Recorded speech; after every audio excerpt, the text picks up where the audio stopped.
Pembangunan infrastruktur jadi salah satu prioritas pemerintahan di era Presiden Jokowi sejak menjabat pada 2014 hingga kini.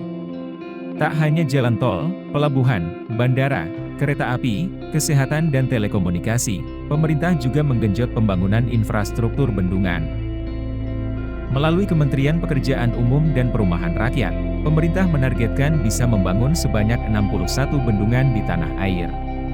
Anggarannya pun telah disiapkan. Untuk tahun 2024 saja, pemerintah mengalokasikan anggaran pembangunan bendungan Rp21,56 triliun.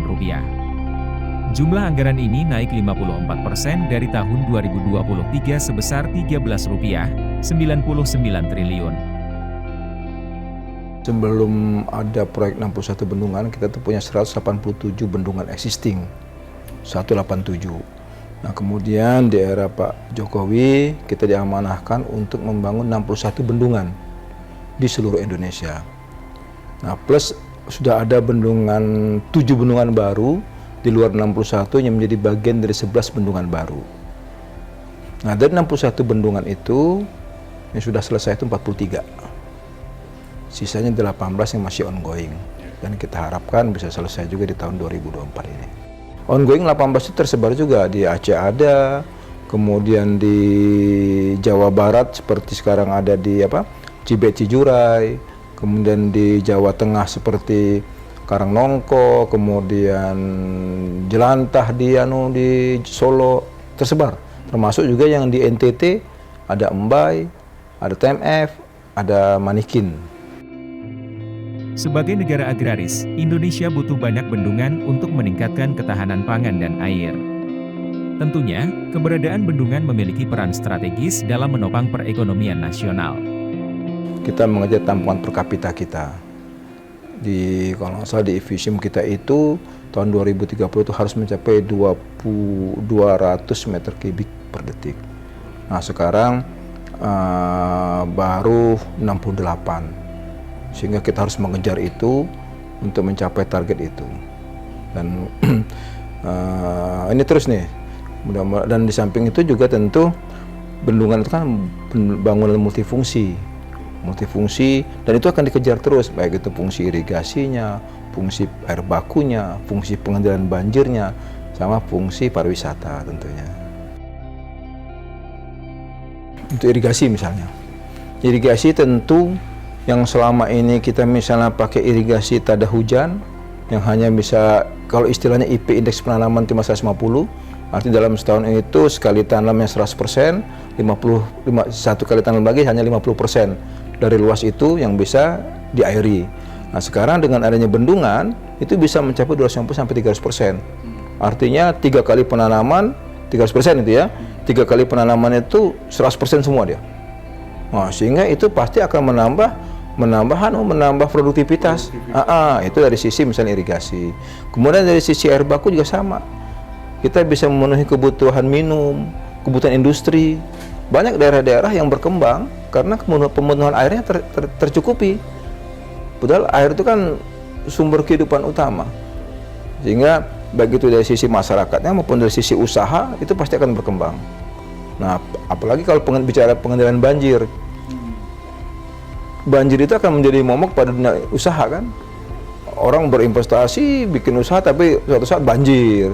Nah, ini sistem banjir kita ini menjadi manfaat lain dari bendungan kita. Karena bendungan itu fungsinya untuk menahan air pada saat musim banjir dan mengeluarkan air pada saat dibutuhkan di hilir. Nah itu, kalau nggak ada bendungan kan nggak bisa fungsi itu. Nggak ada fungsi nahan, nggak ada fungsi ngelepas. Air bablas saja, ceres gitu.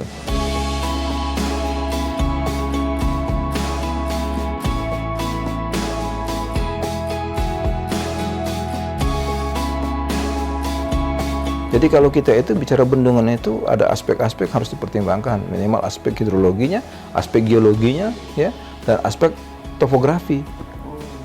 Jadi bisa jadi ada bendungan yang nggak terlalu besar tapi tampungannya besar.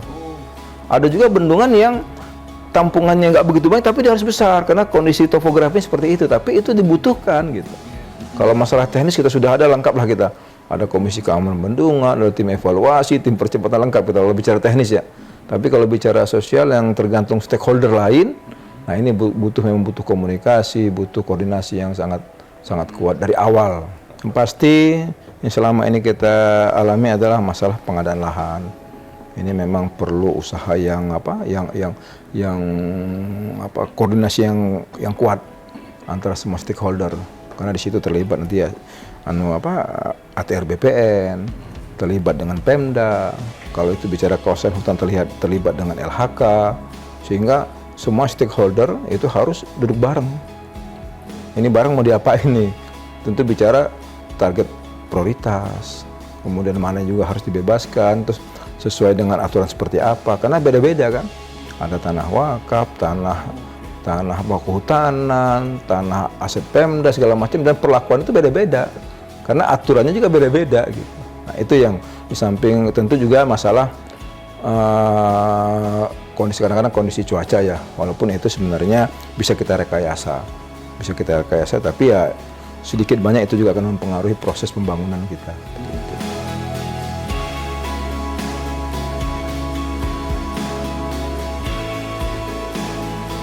Kendala permasalahan dari tampungan-tampungan kita bukan hanya waduk nih ya, bukan hanya bendungan, tapi waduk, situ, itu adalah masalah sedimentasi dan masalah okupasi.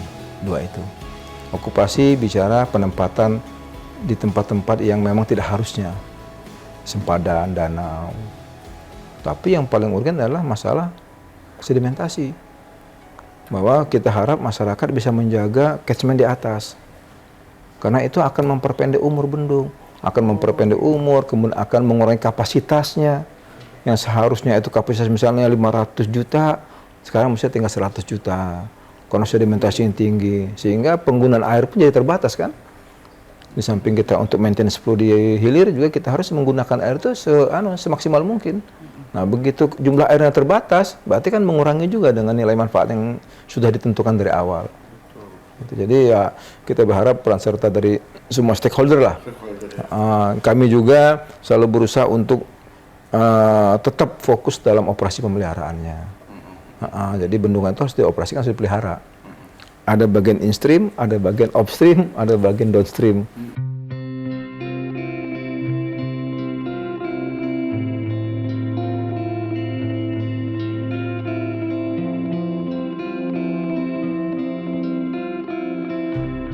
Ya, jadi kalau dari sisi tampungan per kapita, kita masih jauh ketinggalan dari negara-negara lain. Ya, kita baru 68, sedangkan negara lain itu bisa sudah ratusan tampungan ya. Sehingga memang sangat diperlukan, bukan hanya bendungan, tapi tampungan-tampungan lain seperti situ, embung, danau yang sudah ada kita revitalisasi lagi. Nah itu kemudian sehingga ini sangat bermanfaat untuk masyarakat kita.